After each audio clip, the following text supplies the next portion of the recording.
And in your book, there is a classification that I love. You claim that there are three types of inflation. You say that there's the good, the bad, and the ugly. Now, Yeah. if you don't know what differentiates those three. So this is from a piece from a guy at the ECB called Hugo Pagano from a couple of years. I think it was Pagano. But anyway, his basic one, lifting off of Sergio Leone and the spaghetti westerns, the good, bad, and the ugly.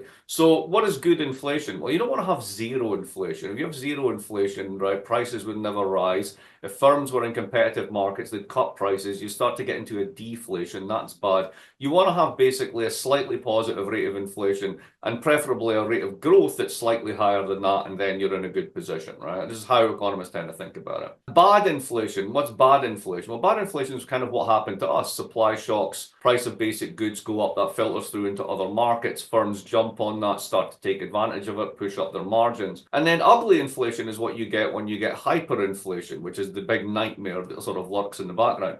And what we do in the book is we go through 4 examples of very famous hyperinflations. So Venezuela and Argentina in the recent past. Weimar Germany is another one. Of course, Zimbabwe and its sort of entire post-colonial history. And what we show is that these countries have so many problems that manifest themselves in an inflationary crisis that simply thinking that when we have 2% inflation, good inflation, that you go to bad inflation, 10% inflation, inexorably you go to 50% a month, hyperinflation. It's not the case. It doesn't work like that. These are vanishingly small cases. And that's kind of what we wanted to show by making that distinction.